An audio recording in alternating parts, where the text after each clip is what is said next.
Incoming transmission.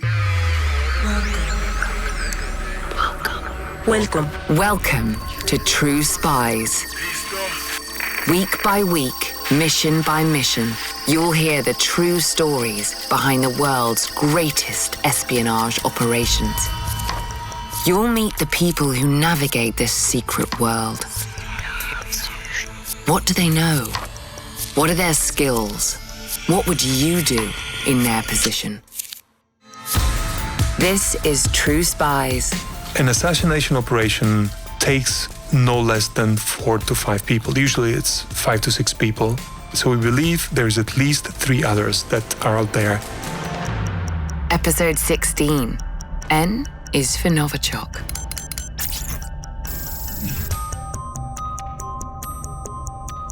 Meet Christo Grozev. Not a spy, but a spy hunter.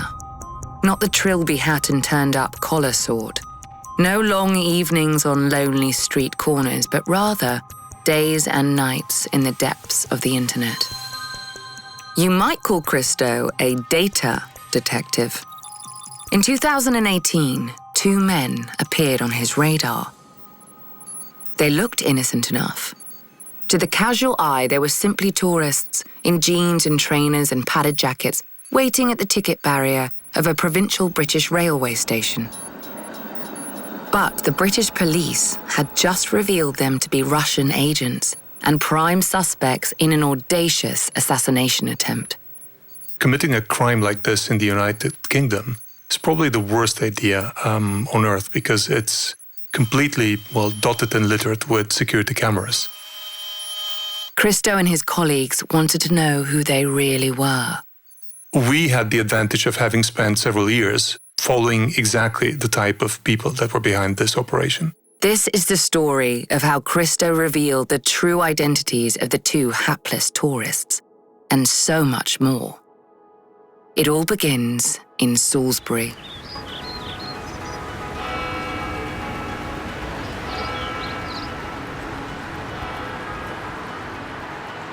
Salisbury is a small city in the south of England. It's best known for its medieval cathedral. Perhaps you know the pictures by the landscape artist John Constable, with that tall, slender spire in the background. The cathedral holds one of only 4 surviving copies of the Magna Carta, a document of great historical importance, so there are plenty of tourists. But one Sunday afternoon, in March 2018, passers-by noticed 2 people, a man in his 60s and a younger woman, slumped on a bench in the city centre, clearly in some distress. The emergency services were called and they were ferried to hospital.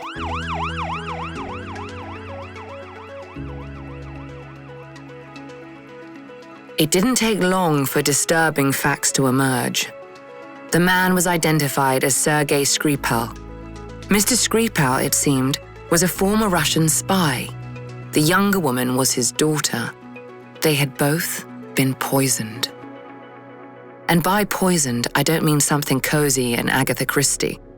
The poison they found in Salisbury was a nerve agent, the kind of thing governments develop in chemical weapons labs. The British Prime Minister, Theresa May, knew exactly where to look for the culprits. It is now clear that Mr. Skripal and his daughter were poisoned with a military-grade nerve agent of a type developed by Russia. Speaking in Parliament little more than a week after the attack, she had no hesitation in pointing the finger. Either this was a direct act by the Russian state against our country, or the Russian government lost control of its potentially catastrophically damaging nerve agent and allowed it to get into the hands of others. And the nerve agent had a name, Novichok. Identified, the Prime Minister said, by experts at Britain's Defence Science Laboratory at Porton Down. Mrs. May added something else, the full significance of which emerged only later. It was an indiscriminate and reckless act against the United Kingdom, putting the lives of innocent civilians at risk. It took time for the extent of the risk to emerge, nearly 4 months. And then, another disturbing report from the small town of Amesbury, a few miles north of Salisbury. A couple in their 40s had been found unconscious in their flat, and a chilling announcement from counter-terrorism police.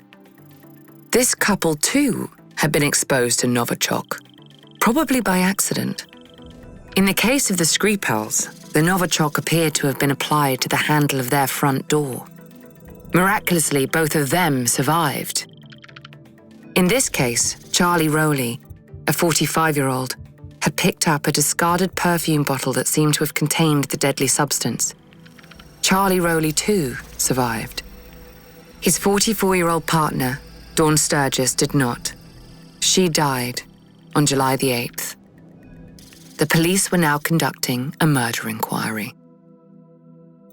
2 months later, on September the 5th, the Prime Minister was back on her feet in Parliament. I would like to update the House on the investigation into the attempted murder of Sergey and Yulia Skripal and the subsequent poisoning of Dawn Sturgis and Charlie Rowley earlier this year. The police had identified 2 suspects, 2 Russian nationals travelling on Russian passports. They had tracked their arrival at Gatwick Airport on the afternoon of Friday, March the 2nd, and followed their trail to a hotel in East London. They'd discovered that the 2 men had made 2 return trips to Salisbury by train, the first on the Saturday, the second the following day. They were in Salisbury for roughly 2 hours on Sunday the 4th of March and left in the early afternoon. The Skripals were found collapsed on their park bench at around 4:15 that same day. And there were images captured from CCTV. 2 men, perhaps in their early 40s, round faces and short hair, one with a goatee beard. Here they are arriving at Gatwick Airport, and then standing at the ticket barrier at Salisbury Station. The same men walking through the city in waterproof jackets, one in a woolly hat, the other a baseball cap, and then going back through passport control at Heathrow Airport for an evening flight to Moscow. There were also images of a perfume bottle Charlie Rowley had found in Salisbury. It, the police said, had contained the fatal dose of Novichok that killed Dawn Sturgis. And there were names for the 2 Russians, Ruslan Bashirov and Alexander Petrov. But no one thought that these were their real names. The police and the Prime Minister had little doubt who they worked for. I can today tell the House that based on a body of intelligence, the government has concluded that the 2 individuals named by the police and CPS are officers from the Russian Military Intelligence Service, also known as the GRU. Sergey Skripal had himself worked for the GRU. He'd been recruited by military intelligence after serving as a paratrooper in Afghanistan. By the mid-1990s, he'd been posted to Spain, and it's there that he's said to have been recruited by British intelligence as a double agent. He carried on working for the British after he'd gone back to Moscow, where eventually his cover was blown and he was arrested very publicly in December 2004. You'll find footage of this online.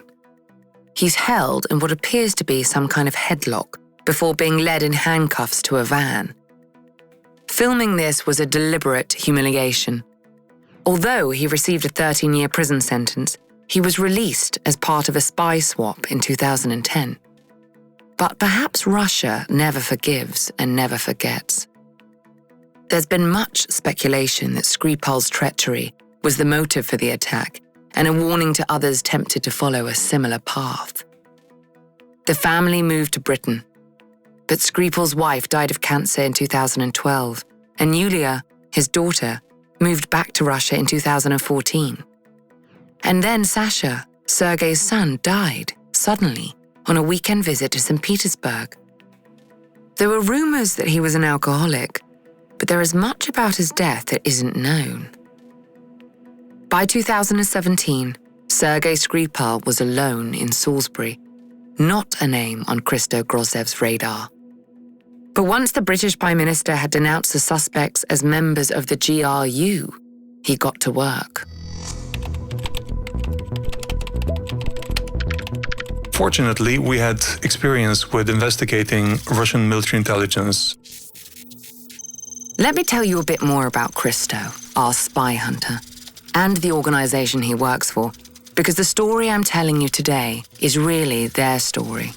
The story of how a group of dedicated digital detectives uncovered the real identities of Ruslan Bashirov and Alexander Petrov, how they revealed that a third Russian agent had traveled to London that same weekend, and how they exposed a much wider circle of secret agents connected to the Salisbury case. We're not linked to any intelligence service. We don't get tips. We don't get clues. We're not even an old-fashioned journalist organization, a media organization that has its network of sources that leak. So all we can do is wait for some sort of shred of evidence to appear publicly, and then we take it from there. Perhaps you've heard of Bellingcat. It describes itself as an independent international collective of researchers, investigators, and citizen journalists.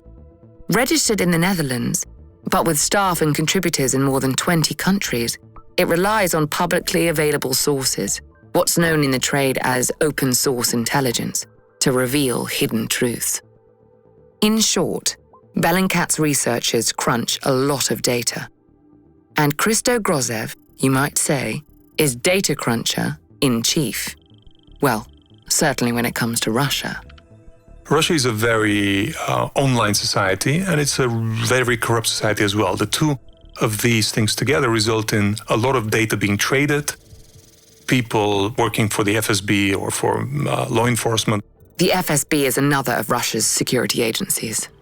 They tend to download copies of their passport databases there on their office computers and then trade them for money with head of securities of private companies, for example, or with detective agencies.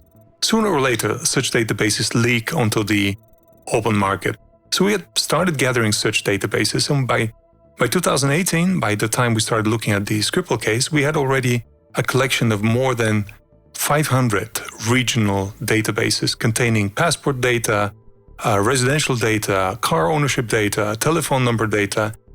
All of these allowed us to quite quickly figure out a plan on how to look for these two gentlemen and to figure out whether they're real or not. The one other thing you need to know about Bellingcat, they like working with other people. We typically work with a Russian partner, the insider, but in this particular case, the interest in the topic was so great that a lot of other international and Russian organizations were focusing on it at the same time. So it became almost like a global collaboration, journalistic collaboration. A very active partner in this collaboration was Fontanka, a St. Petersburg media outlet, which is also quite independent. But they were not the only ones. Novaya Gazeta was another Russian media organization that also contributed. So, imagine the situation. You've been presented with a couple of names and some fuzzy CCTV images, and now you're going to work out A, whether these people are who they say they are, and B, if they're not, who they really are. And you're pretty sure they're Russian spies. What would you do? Where would you start? We already had a pretty good idea that these are fake personalities, but in order to confirm that for sure, we needed to have more than just the first and last name. We needed their birth date, and we needed the patronymic. The patronymic is the middle name that every Russian has. It derives from your father's name. If you're a man, your patronymic ends in Vich. So, if your father's name was Ivan, your patronymic would be Ivanovich. In order for a person to be positively identified, you need the three names, the first, middle, and last name. So we needed to get that before we can move our investigation further. If you know about these things, you will know that passenger manifests from international flights are full of useful data. So step one for the Bellingcat detectives was to get hold of the manifest from the flight that had brought the two men from Moscow to London. How on earth do you do that? We had developed a network of trusted whistleblowers in different travel agencies, in different airlines in Russia, who would, late at night, after their working hours, agree to sometimes on limited occasions. And once they were convinced that we were looking for a solution to a crime and not just poking around people's data, they would agree to share limited data on these persons. I think on that particular day, there were 6 flights. And we had to make an educated guess as to which flights we should try to get hold of, because each attempt to get hold of passenger manifests in Russia would involve a whistleblower working for one of the travel agencies with access to booking data, or at one of the airline companies, risking their job and probably their freedom to help us. And it seems that we made a pretty good guess, because the first flight manifest we got for one of the morning flights on the 2nd of March ended up with two familiar names, Boshirov and Petrov. As I said, passenger manifests are full of useful data. They show, for example, a passenger's date of birth, and they also show their passport number. Innocent enough, you might think, but Boshirov and Petrov's passport numbers were very revealing. Lo and behold, we saw that the two passport numbers were so close to each other that when you count them, you see that only two passports had been issued between the one and the other, which means that they were issued literally on the same day, but more like the same second or the same minute. Two people on the same flight with almost identical passport numbers. That's pretty suspicious and surprisingly amateurish. But Christo wanted to be sure. So he dug back through his files from a previous investigation. A coup attempt in 2016 in the former Yugoslav Republic of Montenegro. Organized, Bellingcat believed, by agents from Russian military intelligence, the GRU. And there, he found the fake identities of two GRU officers along with their passport details. And guess what? And we looked at the passport numbers in those fake identities. And they were literally different by 5 or 6 numbers from the two numbers of Boshirov and Petrov. At that point, I was absolutely sure, we were all absolutely sure that we were talking about the same unit from the same intelligence service, which must be the GRU. To be clear, what Christo is saying is that not only did this remove any doubt he may have had that Boshirov and Petrov were members of the GRU, this grouping of passport numbers also showed him that the two men were members of a much smaller, clandestine group within the GRU. You'll be hearing much more about them. It is at this point in the story that none other than the Russian president, Vladimir Putin, himself a former intelligence officer, don't forget, steps in. In a televised interview, he dismisses out of hand the suggestion that Boshirov and Petrov were spies. We know who they are. They are civilians. And he suggests that it would be a good idea for the two men to make themselves available to the media. Then, literally the next day, I was flying back to my hometown and I saw that there was an interview scheduled with the two suspects that was just about to launch. So I broke all the rules of airline flying and I switched on, I started listening and watching to the interview on my phone with headphones. I just couldn't believe my ears. I had to actually ask the stewardess to wait a little bit more before the boarding because I wanted to listen to the end of it. Perhaps you've seen this interview. Go online and check it out if you haven't. Two very subdued individuals protesting their innocence. Yes, it's us you can see on those pictures published by the British police. Yes, those are our real names, Boshirov and Petrov. No, we've never heard of the Skripals. Why did we go to Salisbury? Because our friends have been telling us about this wonderful city and the cathedral with its famous 123-meter spire. Why did we go twice? Well, the weather was so bad on the first day that it was impossible to see the sights, so we had to go back to London. We did a bit of shopping on Oxford Street, and no, we don't work for the GRU. The interview led Christo, briefly, to doubt all his instincts. I thought, maybe we're wrong. This cannot be people who are secret services who would agree to show up on television and talk lies that can be double-checked and validated relatively easily. So actually, this was the moment where it became almost a full-time job for me because I thought this is either a big mistake by the Brits, by us, or it's the most blatant lie of any government that I've seen, and we need to find out one way or the other. But at the same time, he was confident that Bellingcat could find objective open-source data that would contradict the two men's assertions. For example, they spent a disordinate amount of effort and time in the short trip in trying to get to Salisbury back twice. They explained that by saying that the first day when they went there, it was very slushy and they were essentially scared of the snow and they couldn't make it a proper trip. So we looked at the weather forecast, we looked at videos and Twitter posts from that day, from the time that they were in Salisbury. And we saw that, there was a little bit of snow, a little bit of slush, but nothing that a Russian can handle. And Russia is permafrost half of the year. Now, this probably was the most implausible statement they made in the whole interview. The interview had been screened by RT, Russia Today, a channel notable for its faithful reflection of the view from the Kremlin. Ironically, the interview made Bellingcat's search for the suspects' real identities significantly easier. In the beginning, we were starting our investigation based on two blurry photographs from a British press release and also from scans of passport photos we got from the passenger manifest. This gave us the opportunity to get really high quality. Russia Today is a very well-funded television station, so it has the best cameras and it streams in super high UHD quality. So we were able to get dozens and dozens of high-definition facial shots that gave us the opportunity to later do reverse face search and comparison to other photographs we found in passport databases. Okay, passport databases. These form a crucial part of the investigation. So let's take a minute to understand exactly what they are and what information they contain. Russia, which is a country that came out of the Soviet Union, which was an extremely centralized and bureaucratic society, has kept a lot of that bureaucracy. There's a lot of documentary file data on every person who was born there. And one such mandatory piece of data is the passport file. Which is very handy if you're a data detective.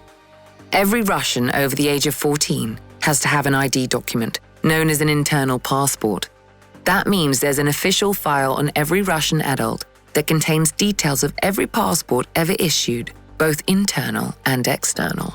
And it would include date of issue, passport number, and a screenshot or a face shot of the photograph that was used in that passport, along with a form that you filled in to get that passport from the authorities. In addition, the file would contain a listing of all travel passports, international passports, that have been issued to that person. A Soviet legacy that's a digital era goldmine for people like Christo. So, how to get their hands on the passport files of Ruslan Bashirov and Alexander Petrov? In both cases, we were able to use the help of a whistleblower who had a relative working in one of the agencies in Russia that has access to the central computerized system that have electronic versions of these passport files. And we had found somebody who was willing to access it for us and give us the passport file for the two of them. The first one they got hold of was Alexander Petrov's. They recognized the face straight away. This was the right man. But there was also a lot missing. His first passport entry was in the year 2009. And that makes no sense. I mean, everything preceding that was blank. There was a reference to a preceding passport that had been used as a reason to give the new passport. And that passport number was issued apparently in St. Petersburg. But when we looked in offline data from St. Petersburg, we found that this passport number didn't exist. So we knew that something was wrong, that this is a file most likely created from scratch in 2009 based on a newly invented identity. Because, remember, every Russian citizen has to have an internal passport from the age of 14. So, if Petrov's first passport had been issued only in 2009, that would make him 23 in 2018. One look at his TV interview was enough to know this clearly wasn't the case. There were other clues that we found in the second section of this passport file, which contains the applications for a passport that I mentioned earlier. In this particular case, the application, which typically should be filled in by the passport holder, was blank, completely blank, and at the top there was a stamp with the letters CC or SS in Russian, which in Russian can be deciphered as top secret, совершенно секретно, and a handwritten note which said, do not yield information. Now, all of this already then gave us the strong conviction indication that this is a Secret Service operative, this is a non-existent person, and somebody had written a note, if anybody looks for information for this person, do not provide any information. Okay, so what have you got? A passport file for a man probably in his 40s with no official record before 2009, a blank passport application form, a stamp that appears to mean top secret, and a handwritten note saying, don't give out any information about this person. And a gaping hole. No reference to the passport which Petrov used to fly to London on March the 2nd. Oh, and you've got something else. On a stamp at the top of the blank application form, there is a 7-digit number, which had Christo scratching his head. But remember, Bellingcat weren't the only people digging into the shady background of Alexander Petrov. Several other media outlets, including Novaya Gazeta, figured out that that might actually be a telephone number. And they just picked up a telephone and dialed it. And somebody answered from the Ministry of Defense. And the person said, who gave you this number? And then he hung up when he figured out that it was a journalist calling. So, the 7-digit number on Petrov's blank application form led straight to the heart of the beast, although the beast then tried to cover its tracks. Other journalists called, they got the answer, oh no, you're wrong, this is the flea market. And then by the time we started calling the number, then it was disconnected and nobody answered the phone anymore. We're sorry, you have reached a number that has been disconnected or is no longer So, there was little doubt in Christo's mind that Alexander Petrov, or a man who went by that name, was GRU. He was a Russian military intelligence agent. But what about the second man, Ruslan Bashirov? The moment we disclosed our method in this initial publication on Petrov, the next day, before we could even do the same exercise for Bashirov, Russian media, including Fontanka, they replicated our approach and they published screenshots of Bashirov's passport file, which contained exactly the same gaps and exactly the same number and exactly the same stamp, do not yield information. So at this point, we already knew for sure that both of them are fake identities, both of them have a linkage to the GRU, and the big question remained, who are they really? So, you've got two names, which you're sure are fake.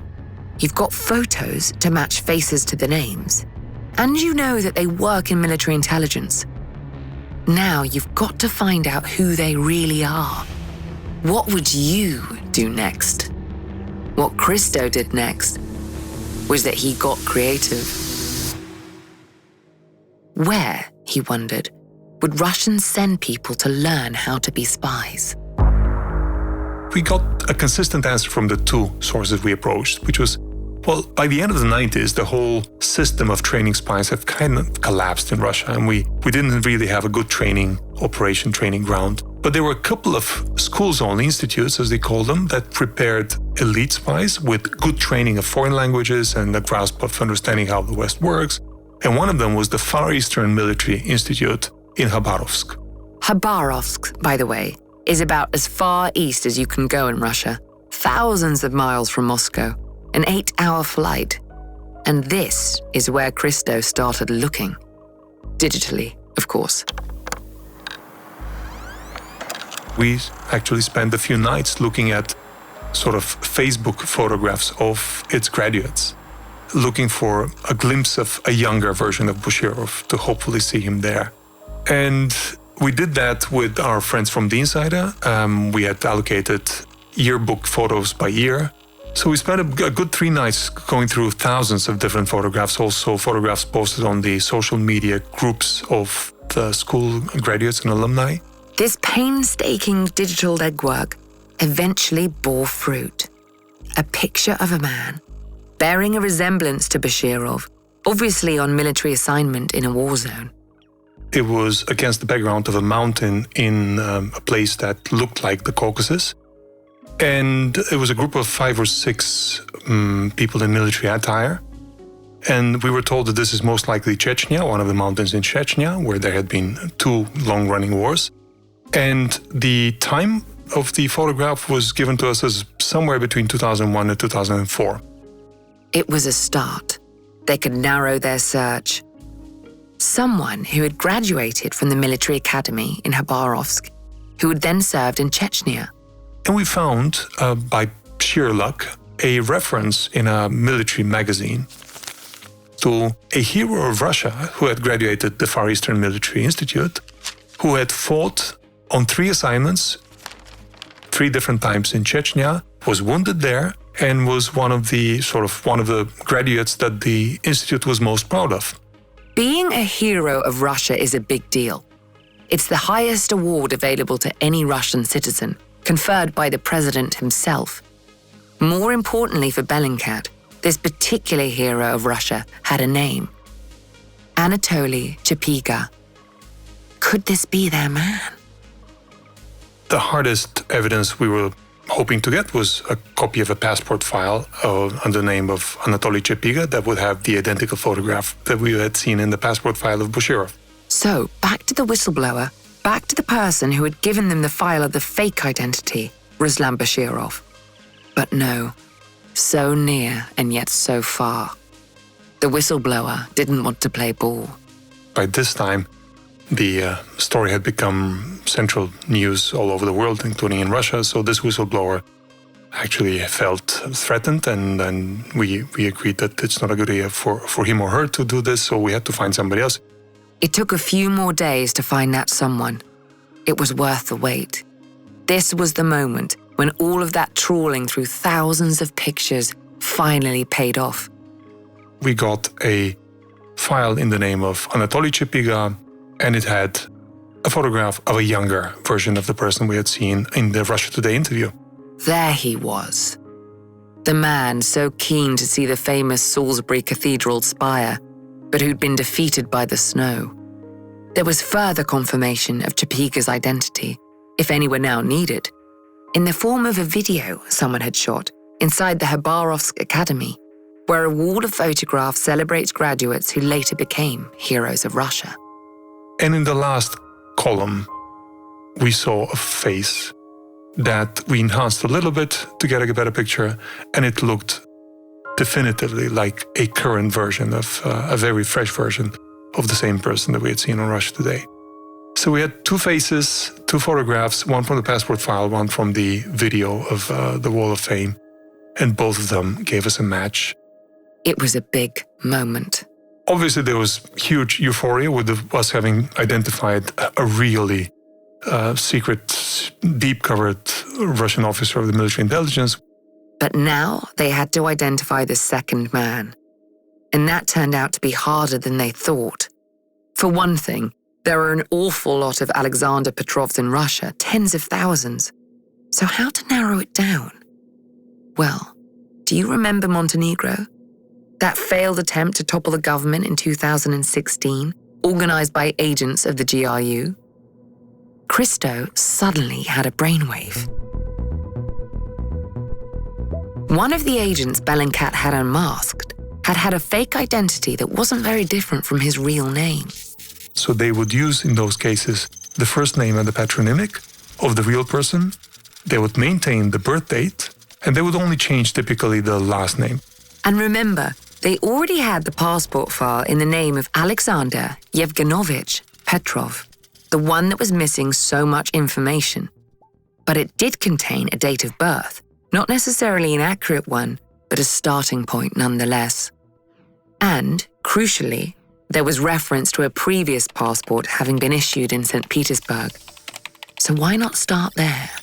When we looked in the St. Petersburg residential database, the historical database of people residing in St. Petersburg, we looked for a combination of the name Alexander, the middle name Yevgenovich, which belonged to Petrov, and the birth date that belonged to Petrov, but having lived in St. Petersburg. And we found only one person that matched these criteria, and that person was named Alexander Yevgenovich Mishkin. So, could Alexander Yevgenovich Petrov actually be Alexander Yevgenovich Mishkin? There were further clues that made this look likely. Then we looked at the address that he was registered at, and we found out to be an address that was just across the street from the Military Medical Academy of Russia, the premier military academy, which is based in St. Petersburg, for medical doctors. And we found that this address was essentially a dorm that was used by students in that military academy. So at that point, we had a pretty good hypothesis that this may be our guy. Moreover, that if it is our guy, then we have a new breaking story. One of the two people who had gone out to try to poison Skripal and his daughter was not only a GRE officer, he was a medical doctor who was part of the team. That, on one hand, would have been shocking, but on the other hand, would actually make sense. Now they have to prove the hypothesis. More digital shoe leather. Then we approached a lot of the known graduates of the university, of the medical academy, on social media. This was done by our friends from the Insider. We sent more than 100 direct messages to people to ask them if they knew this face. We showed them a photograph of Petrov. Most of them very quickly responded that, no, we don't know. We've never seen this person. But then, bingo. I got an anonymous email a couple of days later saying, I know I couldn't say anything when I was approached on social media because VK and OK are monitored by the FSB. But I want to tell you that, yes, I know this guy. He was one class above me. His name is Mishkin. And yes, he's the same guy that we saw on television last week. Petrov is definitely Mishkin. So what's the next step? Well, you should be getting used to the routine by now. A photograph.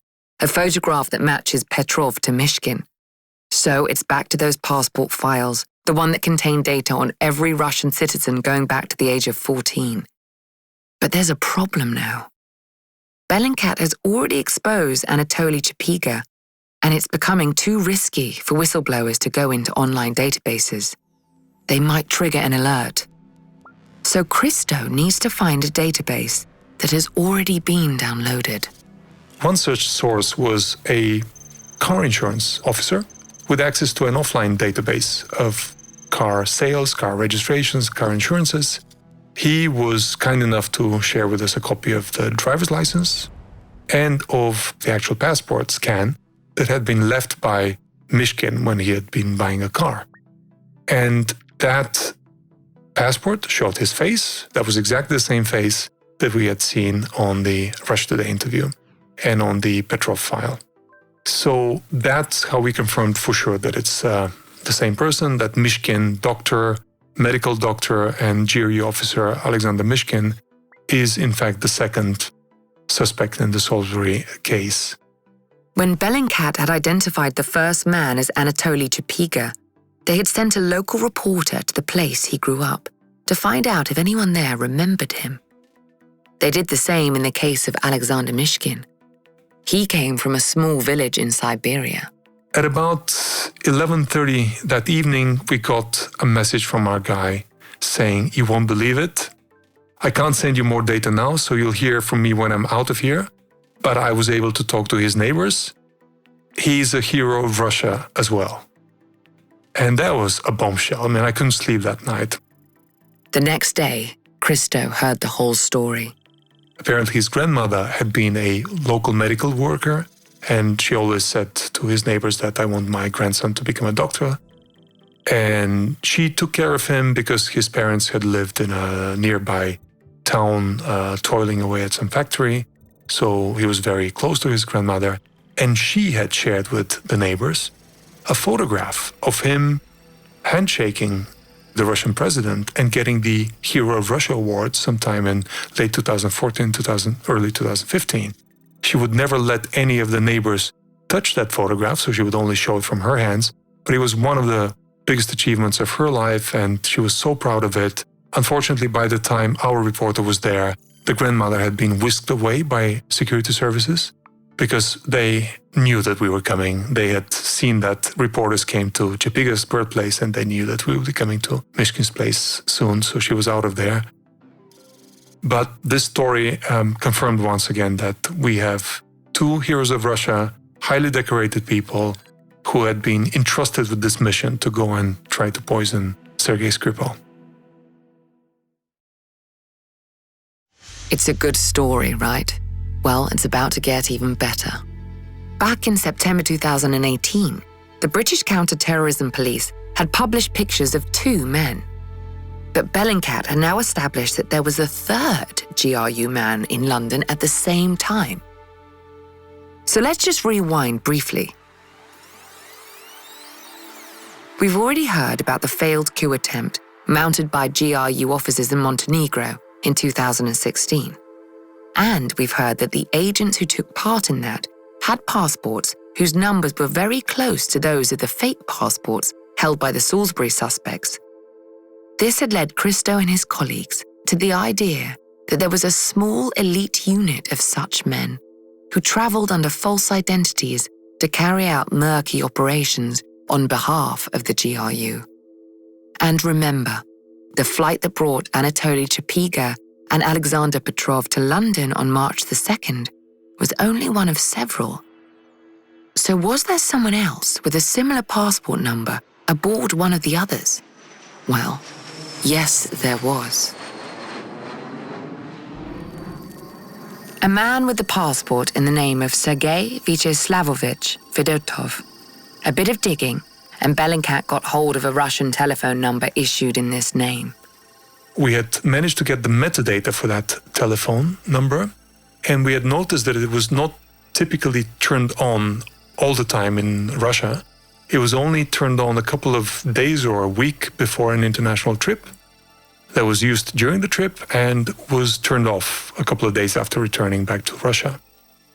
This would be consistent with the operation of a second identity, which is only activated when needed and on international trips. The digital sleuths were able to track the movement of this phone, not only in Russia in the week before Vedatov travelled, but also during the 2 days he spent in London. They'd got hold of the phone's metadata records from a whistleblower at one of Russia's mobile phone operators. They were then able to follow his movements based on the phone's connection to various cell towers. And that gave us a very interesting pattern. He had traveled directly from the airport to a hotel in London, near Paddington Station. On the way, he had lingered by the Russian embassy for about a couple of minutes. He may have stopped up there, or he may have just been in the vicinity. We couldn't verify that for sure. Then he left half a day before the others, around 3 p.m. on the 4th. So, Sergey Vedatov, the third man, arrived in London on Friday the 2nd of March and left on Sunday the 4th, exactly as the other 2 did, albeit on different flights. But Vedatov didn't go to Salisbury. He was holed up for most of the time in his hotel room, making continuous calls and online communication back to numbers in Moscow. Our assumption at that point was that he was getting instructions, feeding back status reports to Moscow, to his superiors, and interacting with the 2 officers who were taking the trip to Salisbury and back to London, but communicating with them with a secure messenger, whereas some of the phone calls back to Moscow were on a regular phone line, and those were the ones we could track. As far as Christo could tell from the telephone data, Vedatov left his hotel only once that weekend, on the Saturday morning. And his phone registered at a cell tower near Oxford Circus, but then it moved, and between noon and 1:30, it was connected several times near the embankment on the west bank of the Thames. So it's interesting that according to what we know about Chapiga's and Mishkin's movements from British police, they arrived from their hotel to Waterloo Station at approximately 11:45. Their train to Salisbury was more than an hour later, at 12:50. Waterloo Station is about 10 minutes walk, if I remember, from the embankment, and therefore they would have had enough time to meet in person, whether to exchange some last-minute instructions or pass on an object from one to the other. But in any case, the area between the embankment and the Waterloo Station would have been a convenient place for such a brush-off meeting. A brush-off is a classic piece of tradecraft, where something is handed over surreptitiously but often in public. Could this have been where the perfume bottle changed hands? Vedatov's little excursion is an intriguing detail, not least because he appears to have been near Oxford Street. You'll recall that Chapiga and Petrov had said in their interview on Russia Today that they'd been shopping on Oxford Street. If they had met there and had been captured on camera, they probably wanted to create an alibi for why they were there. And probably that's why they mentioned the Oxford Street so visibly in the interview. Verdotoff, according to the passenger manifest of his flight, had travelled at very short notice.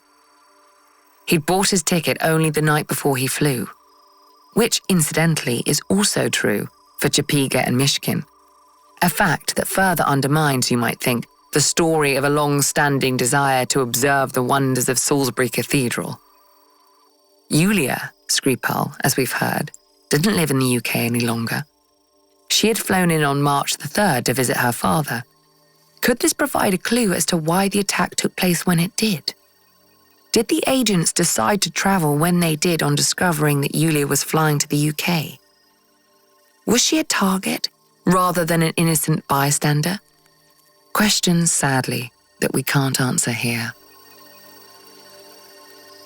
But back to Verdotoff. There were several indications that he wasn't simply a member of the team, but the man in charge.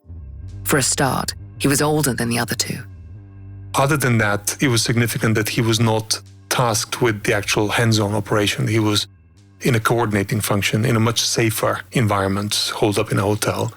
And that, again, is a symptom of either a higher function in the hierarchy or more of a supporting team.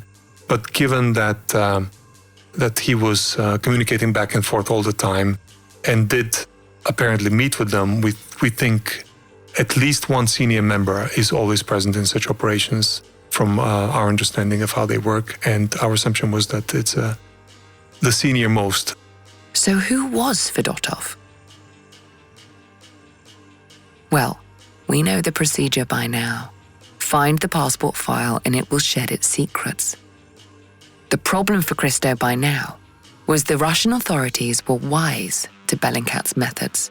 By the time we started looking for his real identity, the Russian security services had done everything possible to purge all data. Not only were they deleting data of their officers, both from the GRE and the FSB, but in some cases they were modifying data, falsifying data, so that we wouldn't find an empty file, but a file that would seem like it belonged to a different person.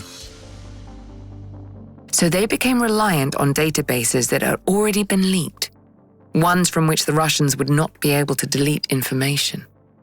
We did get a photograph of Sergey Vedatov from a border crossing database of Russia, which had a whistleblower with access to the border crossing data had kept the last passport photo used by this person when he had crossed to go to the UK.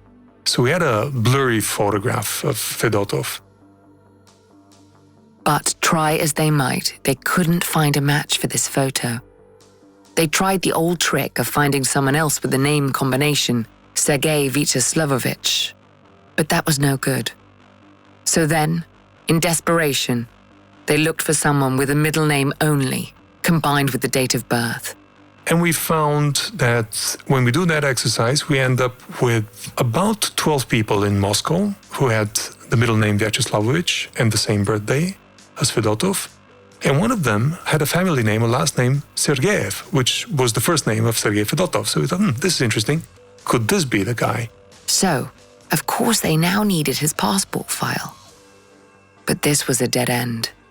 By the time we looked for his passport file, we were told by a whistleblower that this passport file does not exist. There is no such person called Denis Vyacheslavovich Sergeyev. Well, by this time we knew that this must be him, because if they had purged his file, there was no other explanation other than that he's the right guy. A case of an absence of information confirming the existence of information.